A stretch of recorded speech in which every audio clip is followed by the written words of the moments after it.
into the inner sanctum, a place where very few people, very few journalists have been allowed to enter. But I'm sitting here, you can see, surrounded by musical instruments. I'm going to put on a bit of a show. And no, I'm not playing it. But our face-to-face today is with perhaps the greatest Ghanaian musician of the past 25, 30 years or so.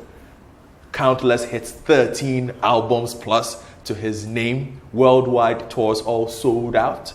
A seminal night for himself every single year. What more can I say? I don't even need to introduce him. You know I'm talking about Kojo Antwi. Kojo, welcome to Face to Face. Thank you. Thank you. Absolute pleasure having you. It's a pleasure. And I'm sure by the time this interview is over, I'll be doing some background singing for you. Hey, that would be a pleasure, man. Yeah, give me some training. That would be a pleasure.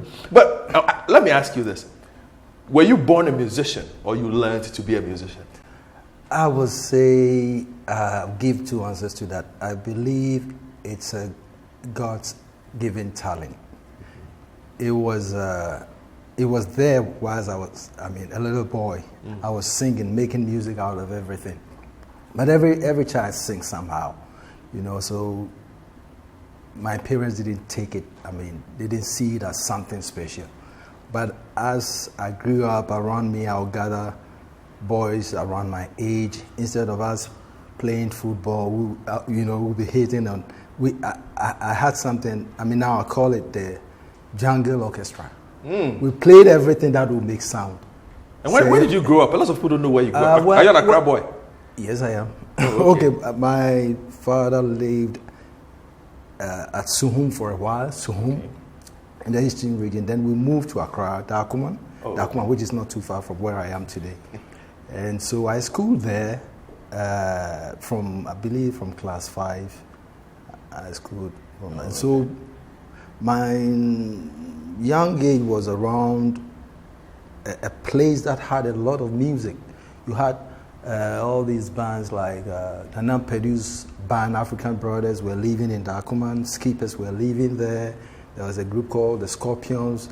They were living around Dakuman. And then there were a lot of troops, like concert groups like Osofodazi group.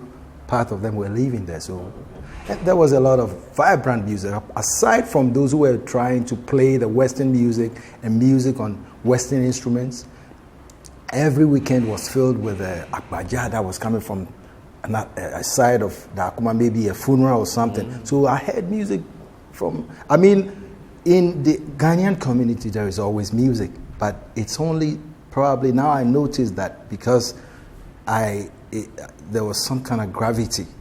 It always pulls me to the sound, So I wasn't born a musician.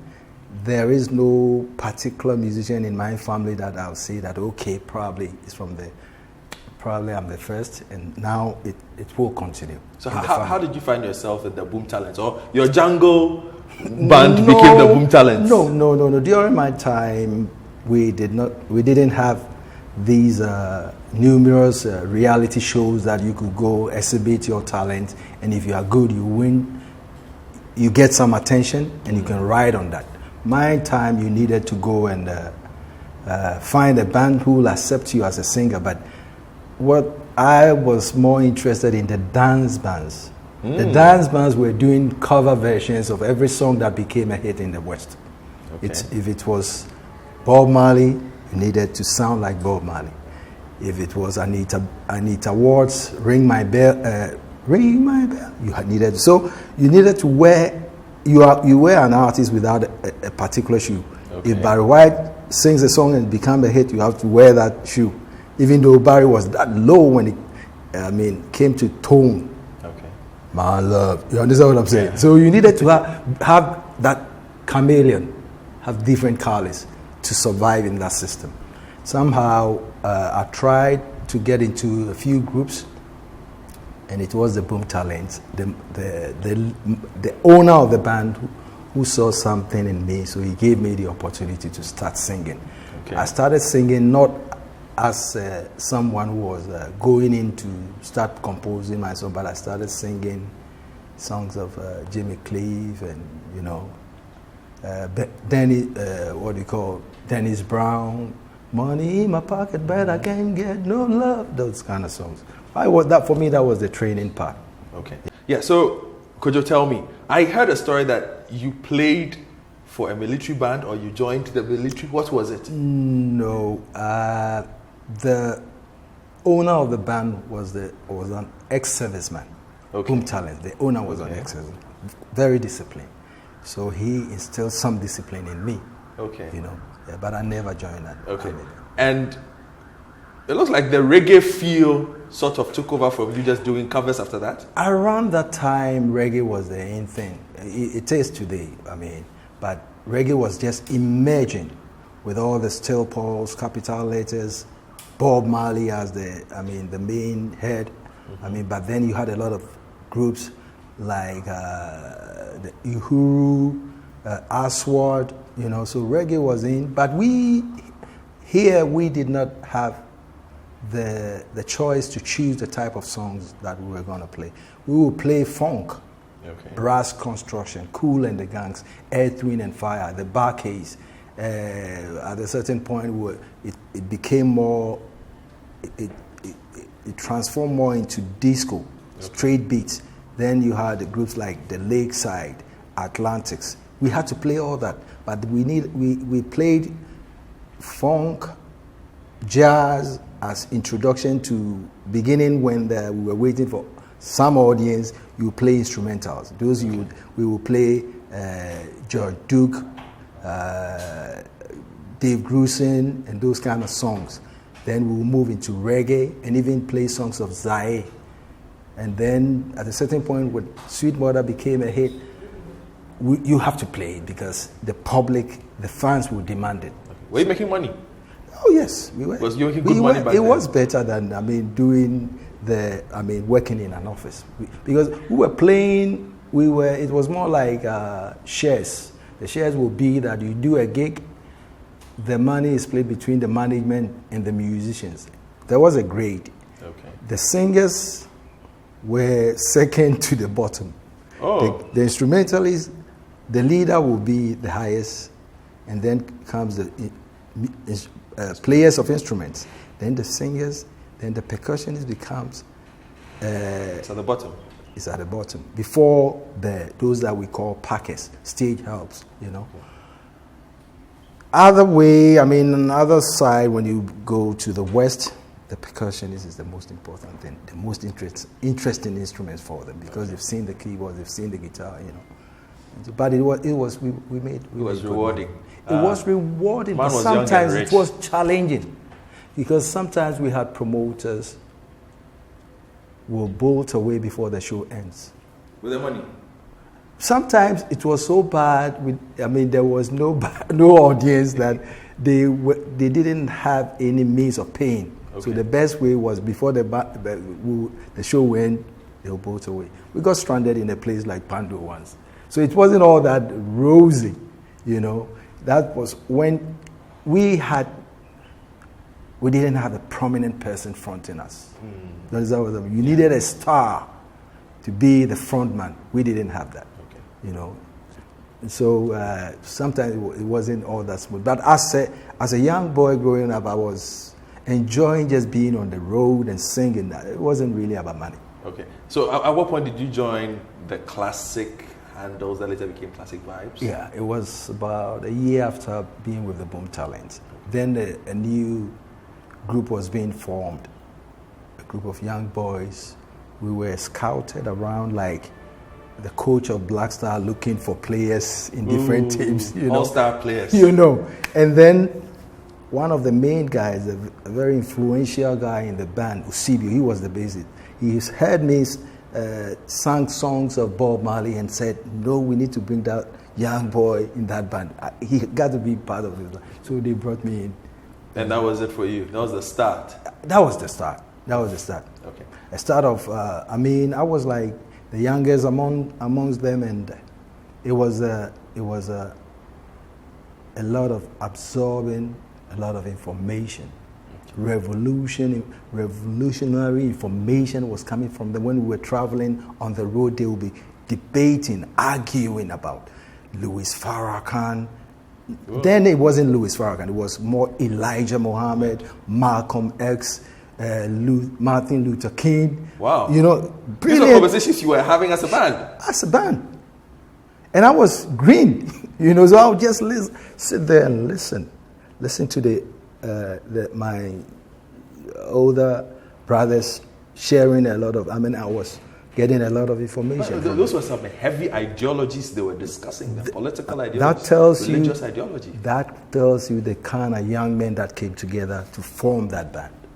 Ooh, amazing. Yeah. And you moved on from that as well. At what point did you sit down and say, hey, maybe I need to go this alone, solo? I was with the band. We had the opportunity. We were invited to be part of a reggae festival in Denmark. And so we saw that as the biggest opportunity. We flew together to Denmark, performed with big bands from the UK. Rita Marley, wife of Bob Marley, was supposed to be part of it. She didn't turn up for the shadow for reasons. Yeah. We became the best band, and from there we started getting a lot of attentions and some shows in the Scandinavia.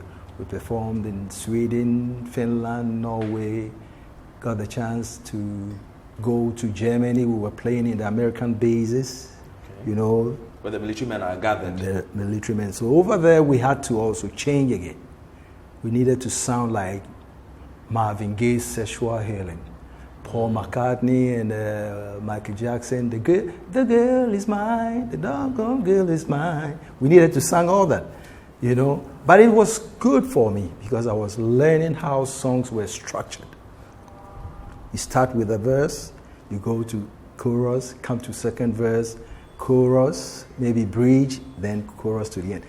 And others had different ways of structuring their songs, but I was learning, So our mission in Europe was not to split up as a group, but to try play gigs, acquire some instruments of our own so that we could return to Ghana. And because the system that we were playing, we operated under was that some businessman will buy equipment, and then you find young guys to form a band, and then this shares business will start. But we wanted to own our instruments, having the opportunity to go there. We wanted to own our instruments, come back home, and have that independence to do shows of a different kind. But remember, the year I'm talking about 82, 83, when a lot of Ghanaians were brought from Nigeria, repatriated from Nigeria. And it was around the time that Okombisi Ghana, serious one. So we decided to just hang around the place. It wasn't a choice though, but we just found ourselves under a system that we wanted to survive in Europe for a while. And it became the point that you needed to acquire your papers, get married to a white woman, someone with papers. That was when the band started going apart. Okay. But with the band, I had already compiled a lot of songs. Those songs were to come out as the classic vibes. First of all, we did two albums as a group. Okay. The first album, I had written 2 songs on them. One was All I Need Is You. And then there was a track that I wrote called Suffer Hell on Earth. And then we had another opportunity to record in Switzerland. We did a song called, an album called Samai Kuliwa, Sama Kuliwa. And on that album, we recorded this track, Ankwanuma Sukunu, Yenko Bim, which was banned. So I had already had that studio experience, and I was attracted to that world. It was a world of creativity. On stage, I started out as a live performer. You perform live, after you're gone, nobody remembers nothing. But if you spend a lot of time in the studio, you put a collection of your ideas on something called record, long LP. Yeah. and then that comes out, and that stays. That can be a history of what you've done. The live performances just like a vapor, you know. So I started thinking, how am I going to do this? I would like to spend more time in the studio rather than on stage. That was when I started putting the songs together and started saving some money to go to studio and start recording. My first songs were recorded for the band. Okay. I was financing it, so I told them all the songs will be mine. But when the album comes, it will be classic vibes. But that never happened. After a while, some of them got married. That became more important, so we broke apart. Was it sad for you that it happened? Did you see a long-term future? Or it happened as a matter of course. You just knew this was. It wasn't instant. Okay. It was like a big block that you saw it being chipped off piece by piece. So I believe by the time it all, broke apart, I was kind of prepared for it. Even though it was scary, seeing myself, my first gig alone on stage, and without them, because with them you could always turn to them and you know what to do. We had some stage routines that we did as a group, but then I had spent some time in the studio and come out with this first album, All I Need Is You. I re-recorded that song. So I had these songs, and I had a song like Hinimio, Mribi Beba, doing very well. So at least it helped when I was on stage alone. But it looks like you were lucky. A lot of people released their first albums, and at that time, you could say it was the peak of quality Ghanaian musicians. Sure. So for a young man to come out with All I Need Is You and have songs that did well. No, it didn't happen that way. No. It wasn't that easy. I came out with the first album, produced everything myself, came down to try and promote it. I took it to then GBC because it was the only broadcasting house that you could find. I was lucky to have met the first person who played my music on air was Tony Anamforsen. I remember that. And I'm so grateful to him for doing that. I took my album to him and said, would you mind, And then you had all the Rex Genfi, La La Ne, Mi La Mi Habo. They were, great songs. John Kay had released songs for Ben Braco, Baya and all those songs. They were doing great. Lidodu, Jodakon, great song. Charles Samoa, everybody was. And they were doing more fast tempo. Charles Samoa was like funky, Menu Begro, goes here fast. And I came in with all this slow tempo. With a song like so I had people telling me, because they were dancing to tunes of A.B. Crince. Papa said, up tempo. And I was like laid back. So it was like, So I went back, worked on the second album titled Anoche. So that's to say, your first album was not as good as you thought it would be. The second one was even worse because the tempo is gone slower than the first one. You didn't learn? No, there was something in me that was telling me, do it. And I'm still doing the same. I need to listen. There's an inner voice that speaks to you as an artist. You may be, I keep telling the young ones, swim against the tides sometimes. You can't always look for the comfort zone to float on the tides because it's easy that way. But swim against the tides. That's the hard way. So I came back with that Yanoma. And it wasn't just the tempo that was being a challenge. You needed to, my melodies, the way I was singing wasn't the typical Ghanaian way. You know, I used a bit of Twi and a bit of English and every language that I could lay as Wasai, a bit of Awusa in them. So it was new. And then I had the problem of the locks. Okay. It was a taboo on our main, to have a Ghanaian with dreadlocks being shown on television. Really? Yes, it was. So people like Alpha Blondie with Nazis were shown, Bob Marley will be shown, right? Jamaicans will be shown doing reggae, but if you're a Ghanaian, mine wasn't accepted. So I did tracks that other musicians used on, sang on those networks. So people gave them that credit that they wrote the songs. Okay. But I didn't mind. It was a border, but it was, So I went back, worked on a third album, Don't Stop the Music. I wasn't even using a lot of pictures on my album. You see a fist, you see a mask, you see those kind of things. So the third album had songs like Bombing Commode, Umbieno Doye Home, Asabone, Shining Star. That was a loaded album. It was.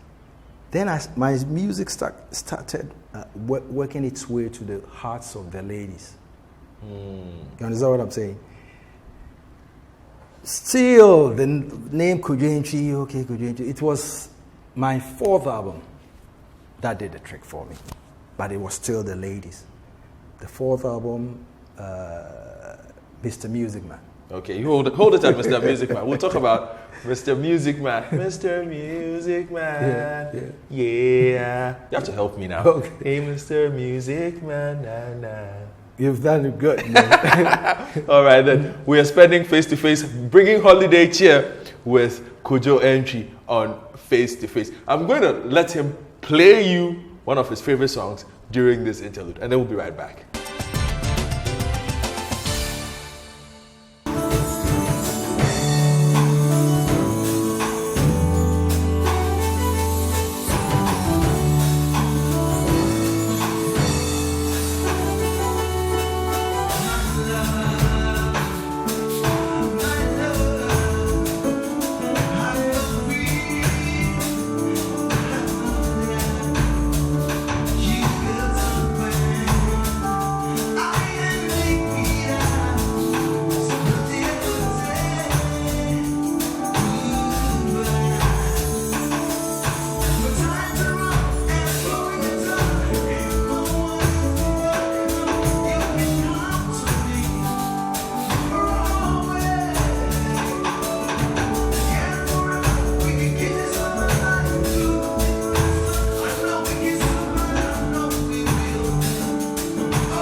Spice up your mornings with culturally enriched conversations, social interviews, and policy-oriented discussions that will keep you updated on the progress of the nation. Those security guys who were supposed to protect them, I'm sure by now somebody must have all of them arrested.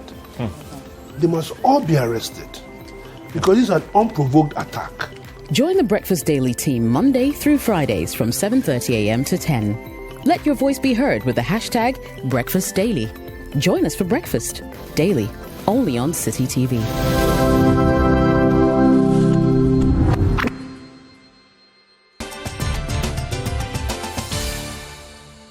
So I'm sure you enjoyed that performance from Kojo Antwi. Very rare for you to catch him in his inner sanctum with his hair let down, not literally, but just in his own space, creating the music that we've come to love over the decades. And Kojo, we got to Mr. Music Man. Mr. Music Man, yes. And you've grabbed your guitar. You have to drop Mr. Music Man for me now. I'll drop something small. A track called okay.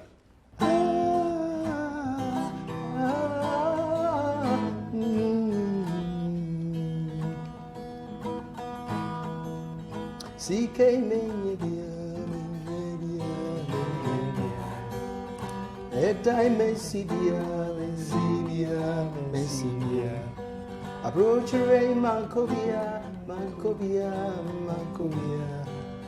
Minko say me, Mini Arrow, Jelly, my Yevia,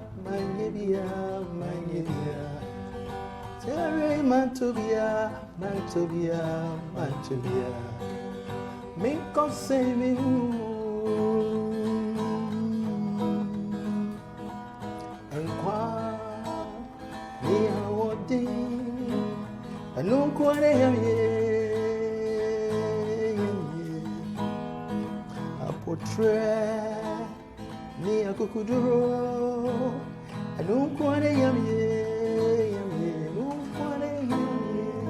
I remember this one. And from here, the ladies had carried you up and leading you to mainstream success. Not yet, because this is on the 4 albums and still struggling. This was on the second album, okay. Anoche.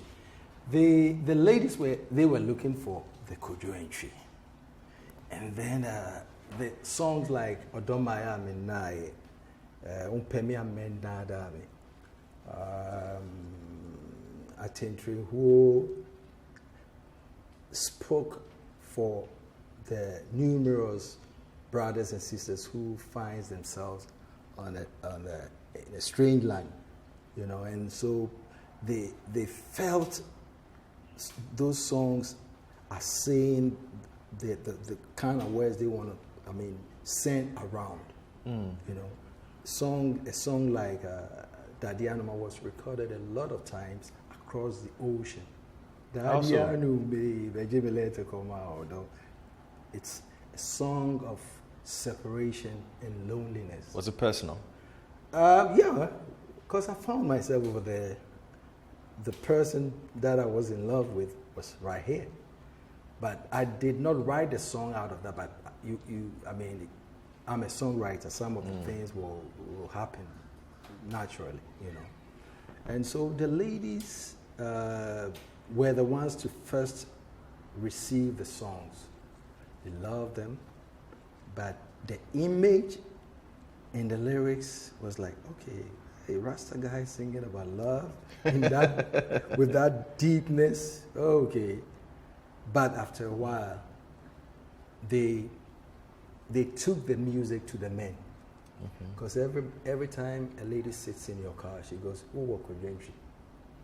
So the guy is forced to find the CD, find that cassette, because you want the woman on your side.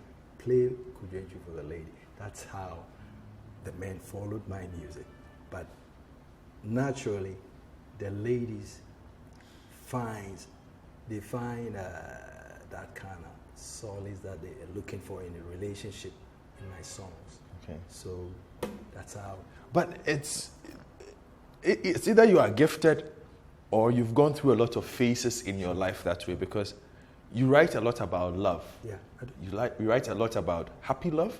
Sure. You write a lot about tragic love. Sure. As well, with such innate perspective. Sure. How does that come? As an artist, you need to define where you want to be. That's how I see it. Because I was seeking to become a brand. There are so many subjects you can talk about as a singer. Most of my senior men are still doing it. They sing about death. It's something we will all die.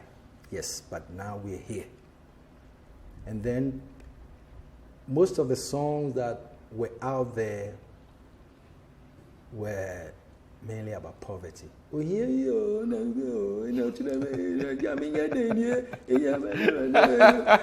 this is what I'm saying. Yes, we are confronted with wanting something, a better life, wanting, good things for your kids, good things for your parents, because in the hard way they brought you up. But I realized that we have a lot of other musicians dealing with that. Mm-hmm. And I felt I've been given this special talent to use words in a special way.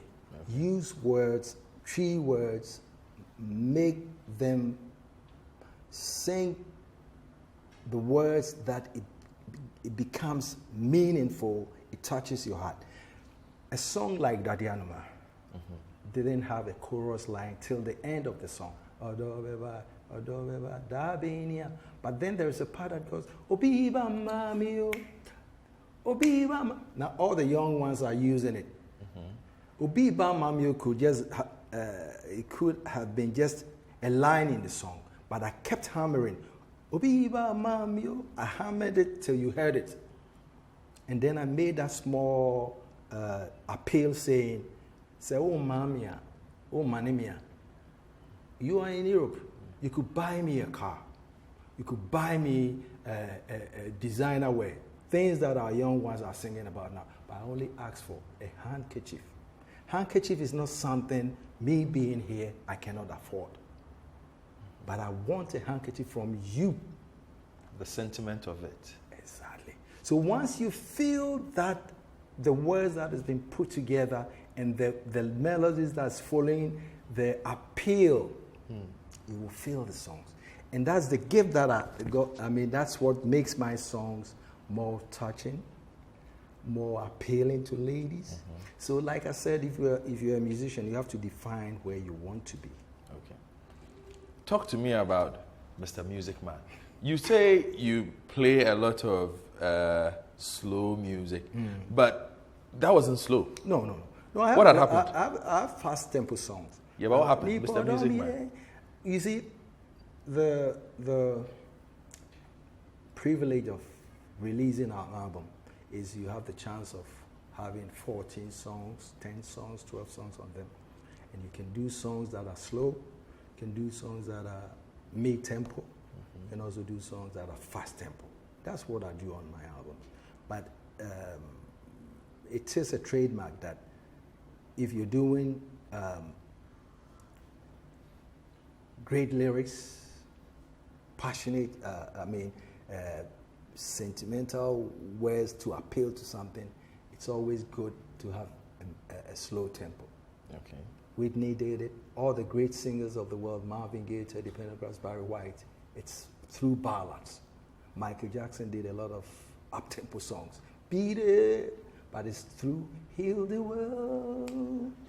You understand what I'm saying? Those are more touching. And so somehow, most of my ballads gets a lot of airplay, and it becomes what the pillow for the ladies. I'm there, so you can lay your head on me. Let's talk about fame. Fame. How famous do you think you are?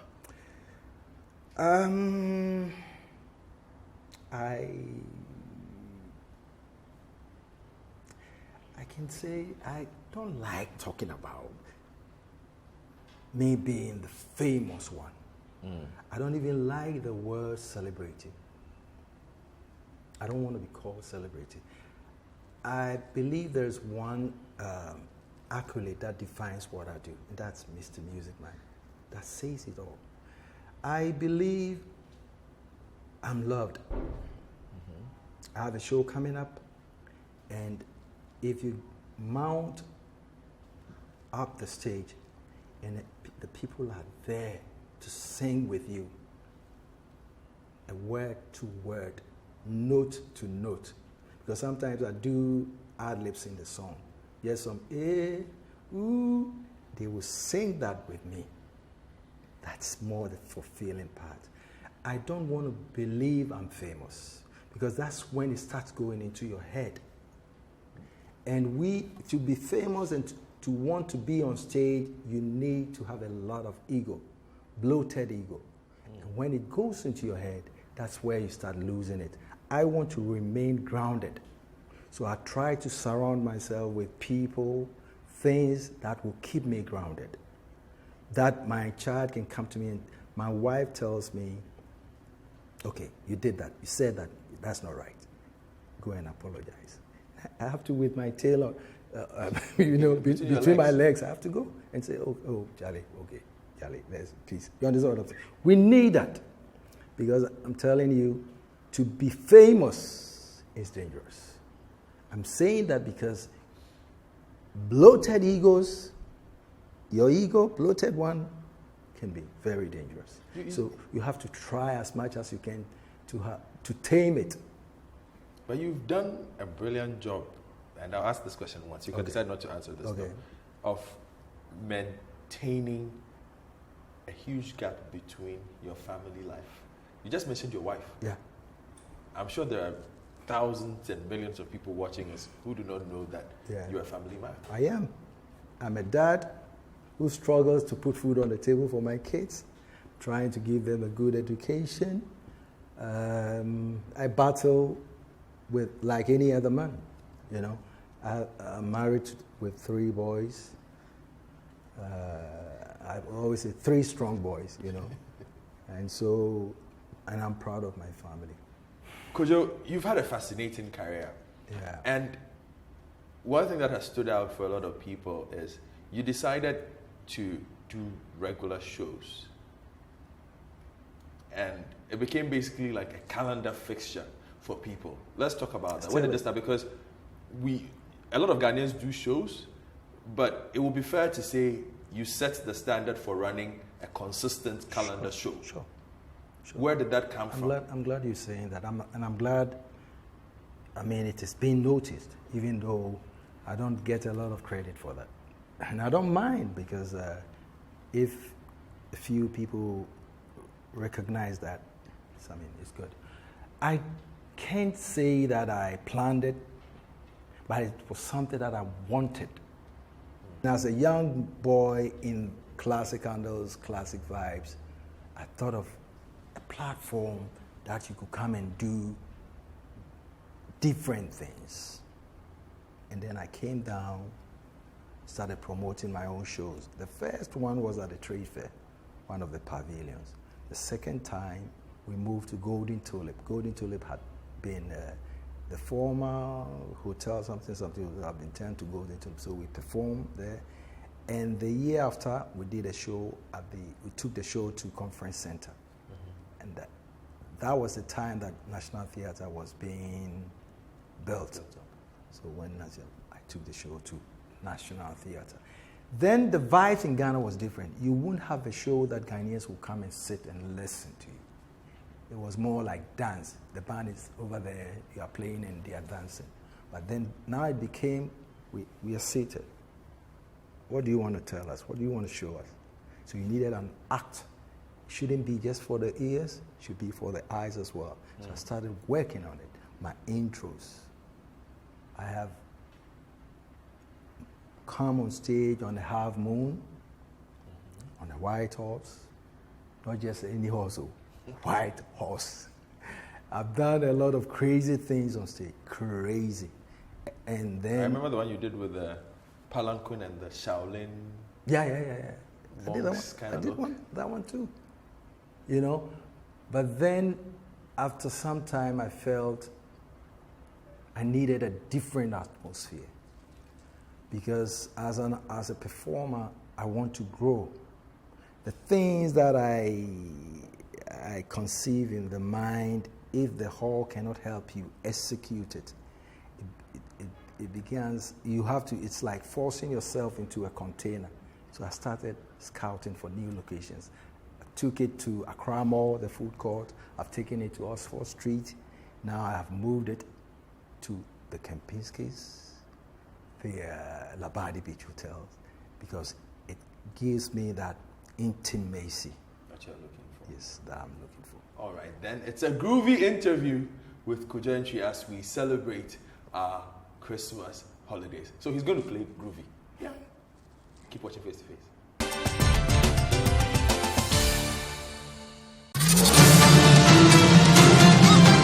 Get the backstory of the major news stories on press conference. Hear from the editors and the reporters behind the biggest stories of the week. The university needs to think and reconsider. There are women who are in our universities who have been sexually molested for grades. That doesn't matter. Press conference every Sunday at 9 p.m. with Duke Mensah Opoku. Only on CTTV.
I've just been dancing and stuff, when Kojo does his thing.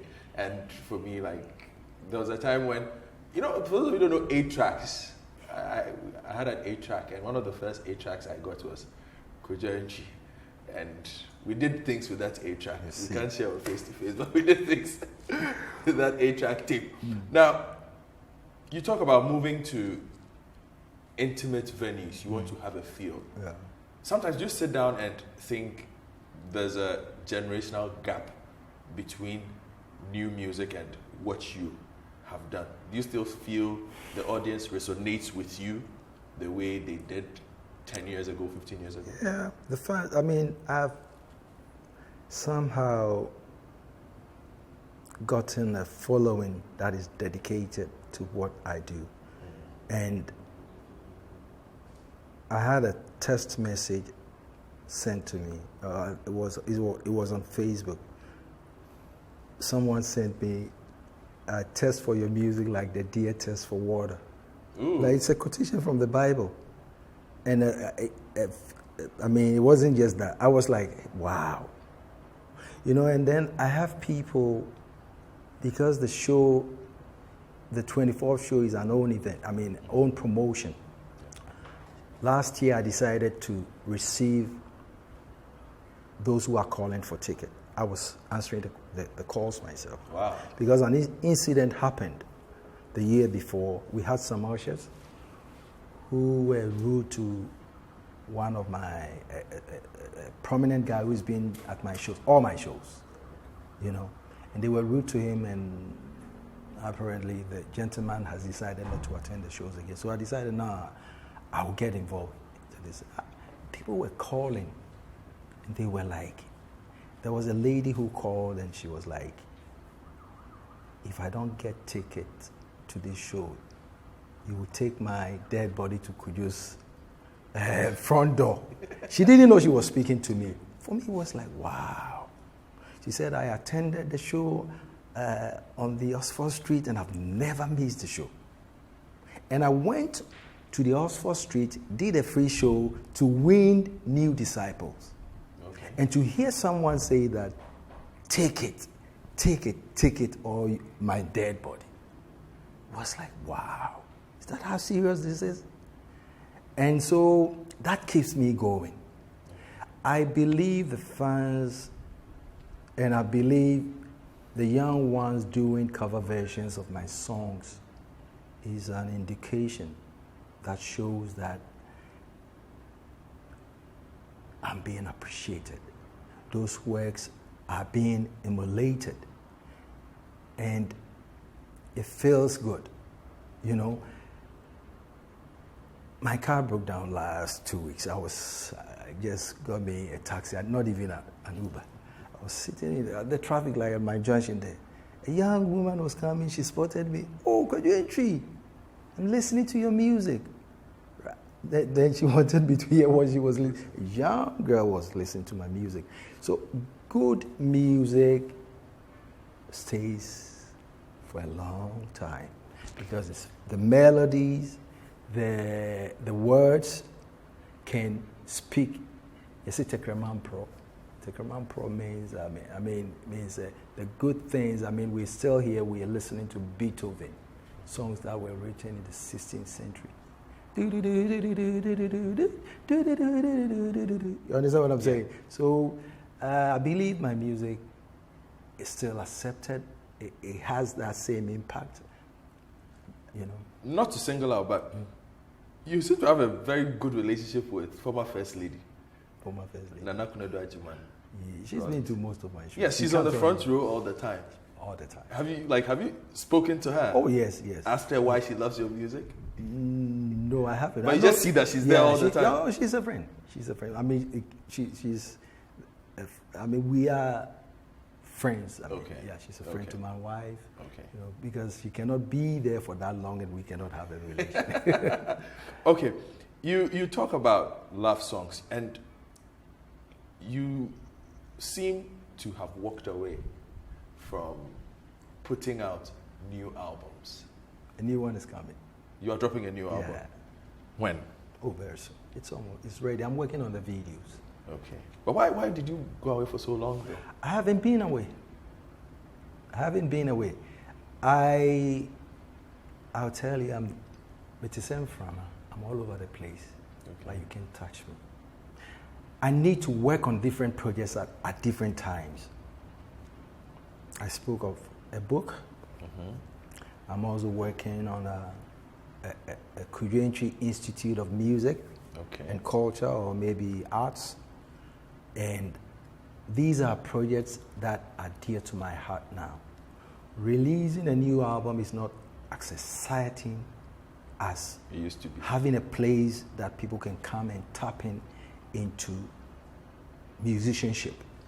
A place that you find keyboards, young ones learning how to blow saxophone, or if you want to play the African drums, learn how to play it well, because at a certain point, Ghana was exporting musicians.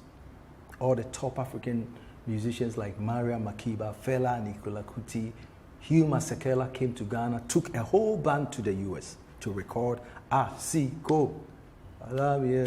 Asiko was recorded with a group of young Ghanaian musicians. If you do a little research, you will know what I'm talking about.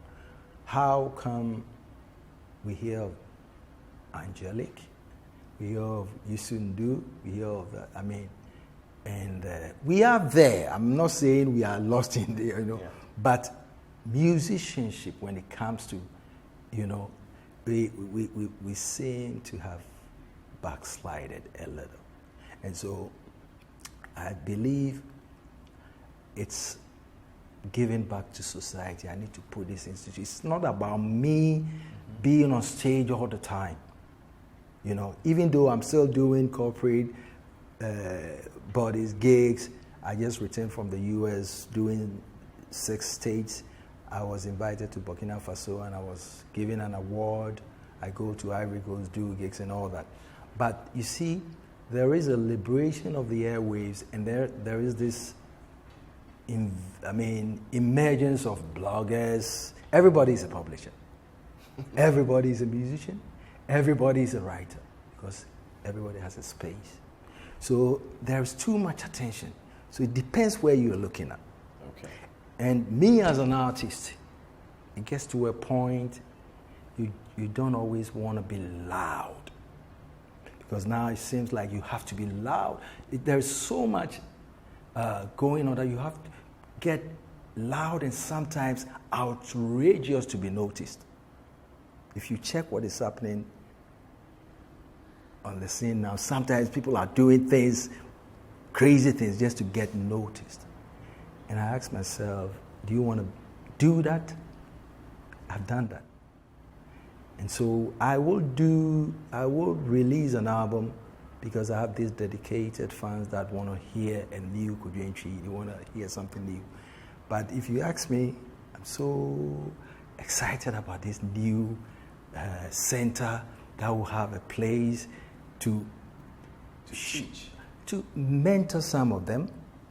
Even the active ones now must be prepared for when the curtains go down, when the lights are no more shining so bright. Do they talk to you? Some of the young ones? Some of them do. Some of them do. And it looks like there's also a new era of, I would say a new era. There seems to be a return to love songs, if you listen, but in a different form. Yeah. What do you make of that? Great. A lot of great young guys out there. Kidi, Kwame Eugene, Adina. I wanted her on my show, but I couldn't look at it. What's the name of these? I've done a track with Noogies. I like R2Bs. I've done a track with Stone Boy, like what he does. There are a lot of brilliant young guys out there. Okay. CCTV was it? King Promise. King Promise. Beautiful songs. And there are some underground great musicians who are. So there's out hope. there. Oh, there is a lot of hope. You see, we need to work with them. If I say we need to help them grow, we have a system that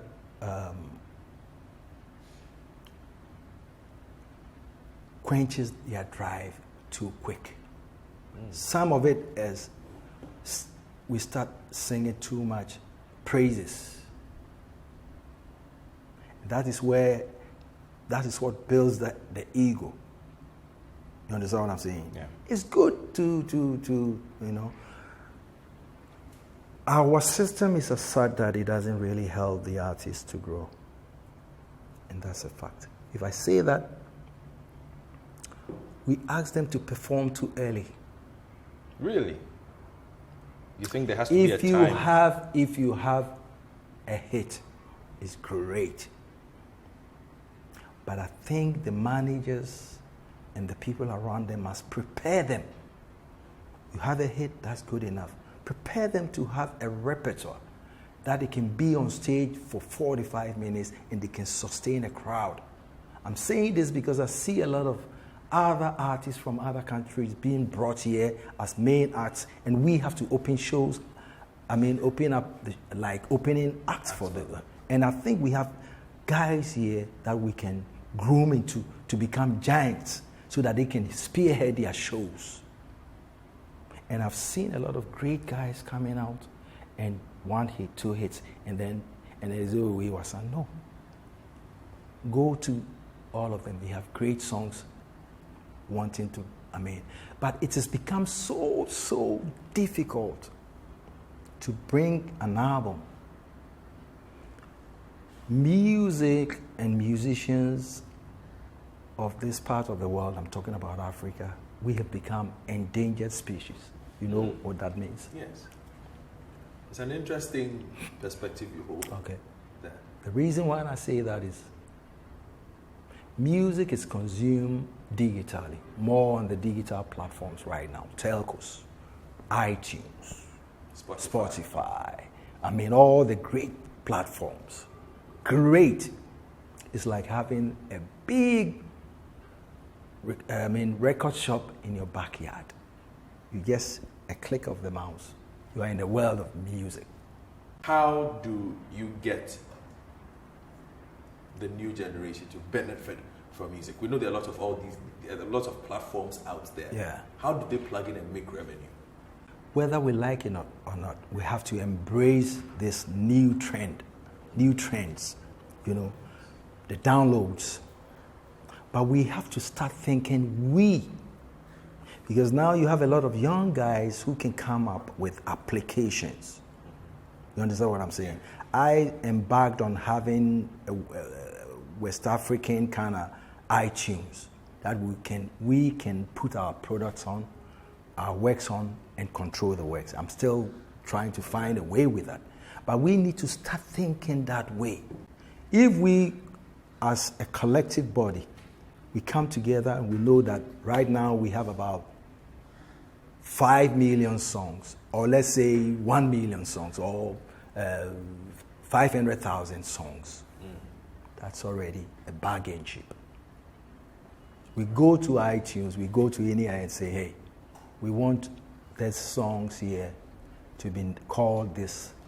How much of the revenue are you giving us to promote our works? We are still working with you. We're not saying we're forming something new. But now we are on those platforms as individuals without a voice. So we just accept anything that comes to us. About 2 weeks ago, reggae was recognized by UN. You heard about it. Ghana, we've been blessed with a lot of rhythms. We came out with a zonto. It was a worldwide craze. Everybody was after a zonto. At a certain point, Nigerians were even competing with that. Oh, yeah, any idea it's zonto buy? Oh, yes, yeah. And they will always, we will come out with those different rhythms and different styles and all that. But the moment one person comes out with this, let's all, you say, I've won in Takran and money, get to that thing and build it up so that but you see, I'll push it to the doors of the policymakers and the media. Because when it comes to the direction of music, we, the musicians, don't spearhead the direction. It is the media. The young ones want to get airplay. So when they are in the studio, they will play anything that if you play CCTV, you will mix his songs with that track. Because they want to be heard. You can't blame them. So the vibrant Ghanaian media must help to create different moods. Songs that can be played in the morning, songs that can be played when the sun is shining at noon, songs that in the evening, on weekends, different moods of, but now from morning to evening, it's just bim, bim, bim, bim, bim, bim. And people are not even checking the words of the songs. We are not doing patriotic songs. In a long time, the only patriotic song I've heard is Omain Beya Uncle Ato. He must be supported. There must be a grant that he can go and tap in to do those patriotic songs. If we are talking about one district, one factory, you can generate that interest through music, sound, and visuals. Okay. All right then. Well, it's been a fantastic conversation with Mr. Music Man, Kojo. Kojo, it's holiday greetings. You have to tell our listeners something. You have to give us a holiday message, Kojo. Hey, Merry Christmas to all Ghanaians, and our president said next year is going to be, I think our budget that was read was themed as the budget of hope. And our president has said that next year is going to be a better year. Let's all work towards it. I think little contributions that we can do as good citizens of this country, let's do all that we can. But we thank the Lord for 2018. I believe 2019 is going to be a great year. I will appeal to you to support us as musicians. Free downloads must, because you must support the art so that we can produce the good works. We building the nation. We have a part to play. See, all I can say now is Afishiapa. I think committing. I feel as a saying, Yes, thank you very much. It's a pleasure, man. I hope you've enjoyed this holiday special of Face to Face. My name is Godfred Akoto Boafo. Keep watching Face to Face and see you next year.